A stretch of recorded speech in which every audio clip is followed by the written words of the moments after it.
Bapak Wilfridus Kapol, guru bahasa Indonesia kelas 8. Pada kesempatan ini saya mengajak adik-adik di rumah untuk kita bersama mendalami materi bahasa Indonesia melalui daring.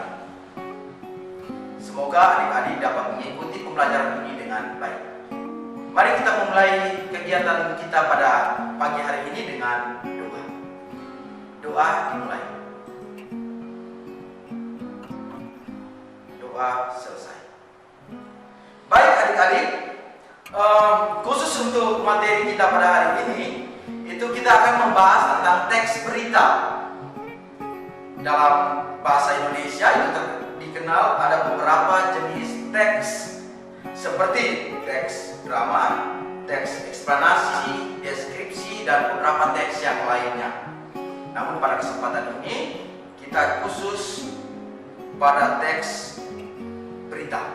Kita akan mendalami pengertian, ciri-ciri, dan juga unsur-unsur yang terdapat di dalam teks berita. Pembelajaran teks berita kita pada kesempatan ini akan kita awali dari pengertian berita, ciri-ciri teks berita, dan unsur-unsur teks berita.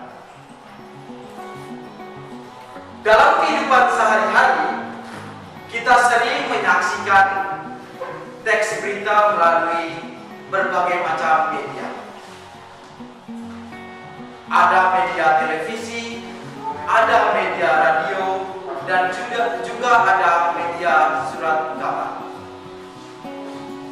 Di dalam berbagai macam jenis media ini, saya dan adik-adik dapat menikmati berita dalam berbagai macam bentuk.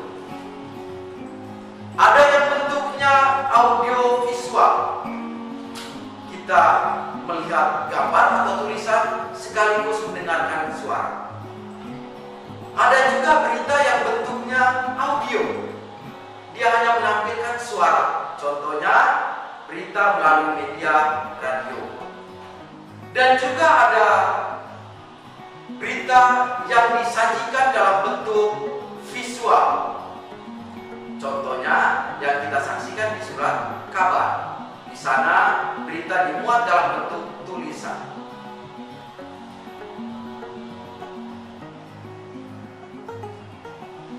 Setelah kita mengetahui berita dari berbagai jenis media dan juga dalam berbagai bentuk, saya dan adik-adik kita bersama-sama mendalami apa sih berita itu? Apa perbedaannya dengan teks-teks yang lain?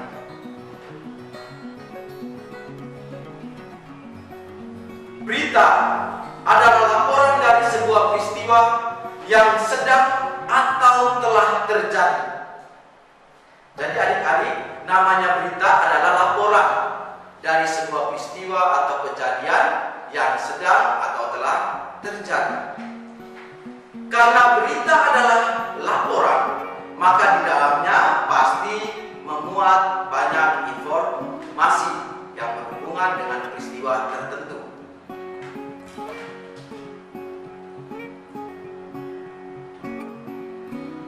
Berita, seperti yang saya katakan di awal tadi adik-adik, dia memiliki perbedaan dengan teks-teks yang lainnya. Lalu apa yang menjadi tolak ukur pembedanya? Yang menjadi tolak ukur pembedanya adalah ciri-ciri dari setiap teks tersebut. Di dalam teks berita juga memiliki ciri-ciri tertentu. Yang pertama, berita bersifat faktual. Apa itu faktual? Faktual artinya berita yang terjadi di dalam kehidupan sehari-hari dan dapat dipertanggungjawabkan. Artinya bahwa peristiwa itu betul-betul terjadi, bukan hasil imajinasi, bukan hasil rekaan saya ataupun adik-adik. Lalu juga yang kedua, ada ciri aktual atau yang disebut juga dengan terkini, atau dalam bahasa gaulnya orang sebut dengan up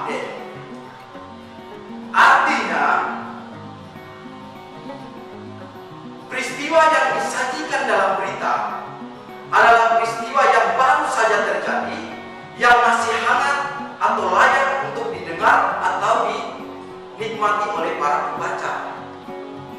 Jadi adik-adik, kejadian yang sudah 20 tahun lalu, 5 tahun lalu tidak dapat dijadikan berita untuk hari ini, karena itu sudah menjadi berita lama. Boleh dimunculkan kembali apabila berhubungan dengan berita yang terjadi atau peristiwa yang terjadi saat ini. Lalu berikutnya lagi, yang ketiga, itu lengkap.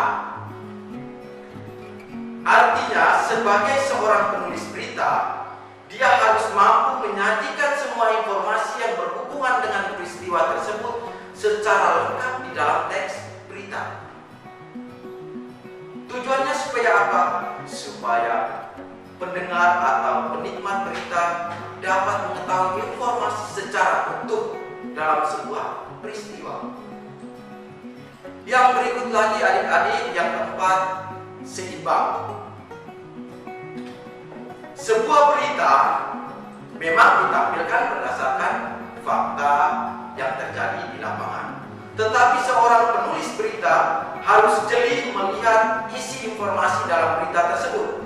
Apakah berita ini menyudutkan orang lain? Ataukah menyakiti hati orang lain? Hal ini harus menjadi pertimbangan agar isi berita tidak membela salah satu pihak dan menyudutkan pihak lain di dalam menyampaikan informasi. Artinya isi berita harus netral. Yang terakhir adik-adik, sistematis. Ini penting di dalam sebuah berita. Informasi yang didapat dalam sebuah berita dapat ditangkap dengan baik oleh pembaca atau pendengar berita apabila disajikan secara berurutan, disajikan secara sistematis. Dengan berita yang sistematis, orang dapat menangkap sebuah informasi dengan baik dan cepat.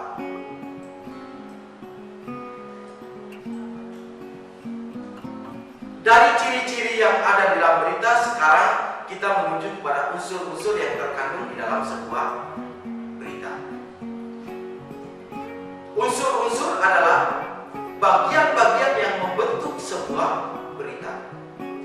Di dalam pelajaran bahasa Inggris dikenal dengan 5W 1H. Di dalam bahasa Indonesia itu dikenal dengan adiksimba. Yang pertama, apa? Yang kedua, di mana? Yang ketiga, kapan? Keempat, siapa? Yang kelima, mengapa? Dan keenam, bagaimana? Apa maksud dari apa, di mana, kapan, siapa, mengapa, dan bagaimana? Yang pertama adik-adik, apa? Kita dalami dulu dari yang pertama, apa? Maksudnya, berita itu harus menyajikan inti dari sebuah peristiwa. Apa yang terjadi di dalam peristiwa tersebut?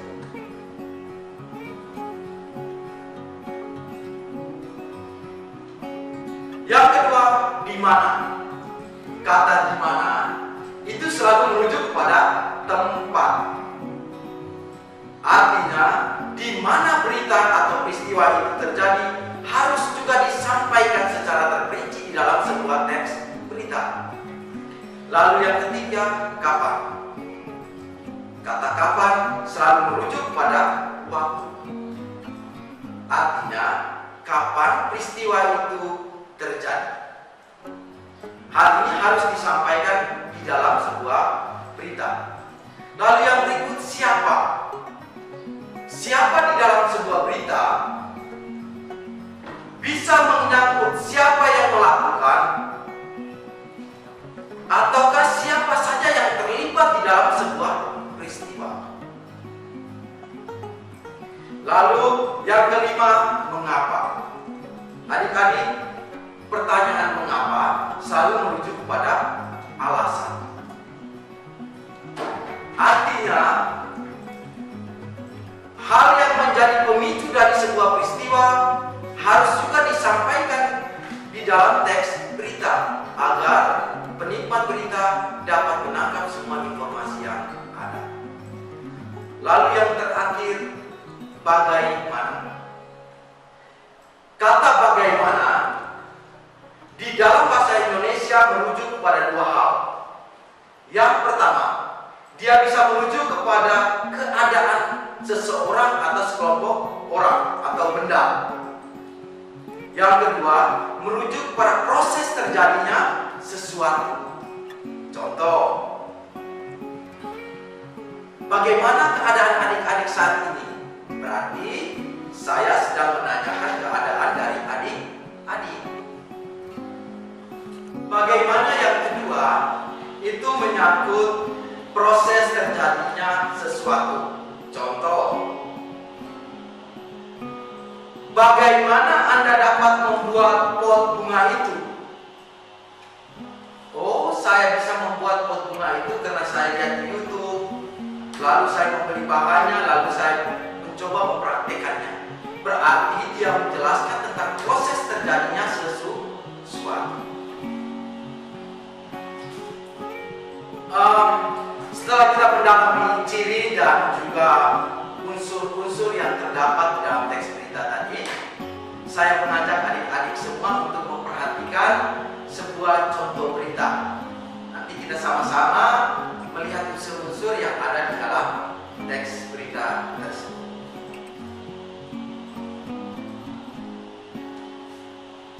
Diduga lalai matikan lilin, seisi rumah hangus terbakar. Kemarin malam, tepatnya pada pukul 22.14 waktu Indonesia Barat, telah terjadi sebuah peristiwa tak terduga di wilayah kompleks perumahan Gria Jaya, Bekasi. Peristiwa tak terduga tersebut menimpa keluarga Pak Andi, di mana rumah milik mereka hangus terbakar di dalam si jago merah. Penyebab terjadinya kebakaran diduga karena sang pemilik rumah menaruh lilin di atas lemari kayu. Beruntung bagi pemilik rumah karena musibah tersebut tidak meminta korban jiwa.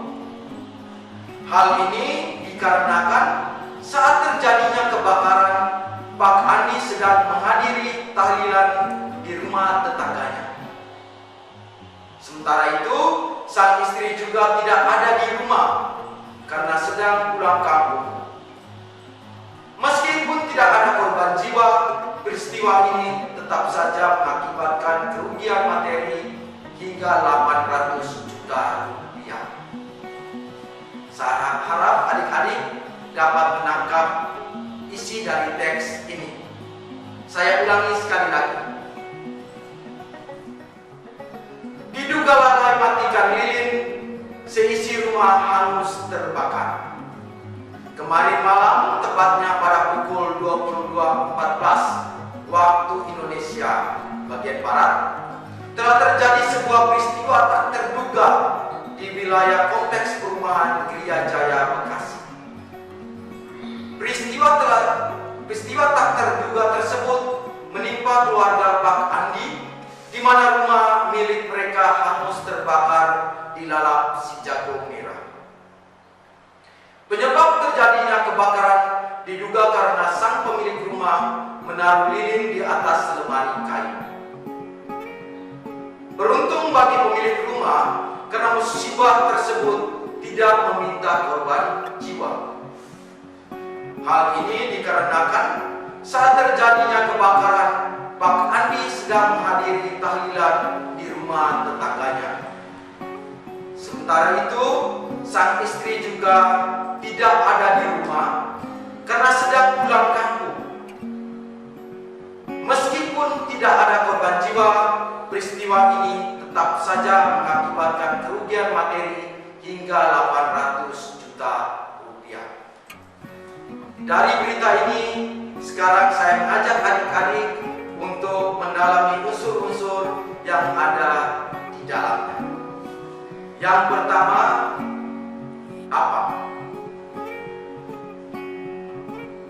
Dilihat dari isi berita, kata apa merujuk pada rumah milik Pak Andi di Lala, Cicago, Merah, di mana di wilayah Kompleks Perumahan Ria Jaya, Bekasi. Kapan? Kemarin malam, tepatnya pada pukul 22.14 waktu Indonesia bagian Barat. Siapa keluarga Pak Andi? Mengapa? Berarti bertanya soal alasan. Penyebab terjadinya kebakaran diduga karena sang pemilik rumah menaruh lilin di atas lemari kayu. Yang terakhir, bagaimana? Bagaimana? Adik-adik ingat, dua hal bisa berhubungan dengan keadaan, bisa juga berhubungan dengan proses terjadinya sesuatu. Bagaimana di dalam surat kabar ini atau dalam perintah ini itu merujuk kepada proses. Kutipannya adalah sebagai berikut. Beruntung bagi pemilik rumah karena musibah tersebut tidak meminta korban jiwa. Hal ini dikarenakan saat terjadinya kebakaran, Pak Andi sedang menghadiri tahlilan di rumah tetangganya. Sementara itu, sang istri juga tidak ada di rumah karena sedang pulang kampung. Meskipun tidak ada korban jiwa, peristiwa ini tetap saja mengakibatkan kerugian materi hingga 800 juta rupiah. Itulah unsur-unsur yang terdapat dalam teks berita tadi. Saya harap adik-adik dapat menangkapnya dengan baik. Untuk memperdalam materi kita pada pagi hari ini, saya mengajak adik-adik untuk kita latihan soal sejenak. Perhatikan baik-baik soal yang ada. Tentukanlah unsur-unsur berita dari teks berita berikut ini.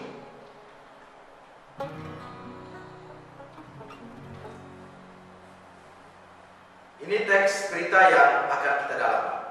Yang judul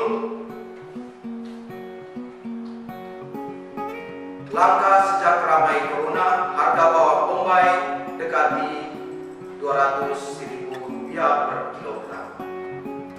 Adik-adik silakan membaca teks ini, lalu Anda mencoba untuk menentukan unsur-unsur yang ada di dalam teks tersebut. Demikian adik-adik pembelajaran kita pada pagi hari ini. Hari ini kita telah mempelajari teks berita, khususnya ciri-ciri, unsur-unsur dan juga pengertian yang ada di dalamnya. Pada pertemuan mendatang kita akan mendalami tentang struktur berita. Saya harap adik-adik tetap semangat untuk mengikuti setiap rangkaian pembelajaran daring yang diadakan oleh sekolah. Terus mencari pengetahuan dari berbagai macam sumber yang ada di luar untuk menambah wawasan kalian. Ingat, perjuangkan terus kesehatan yang telah dianjurkan oleh pemerintah dengan sedikit rendah hati untuk tetap di rumah, belajar dari rumah, beraktivitas dari rumah. Salam literasi. Kita tutup pembelajaran kita pagi hari ini dengan doa. Mari kita berdoa. Berdoa mulai. Berdoa selesai.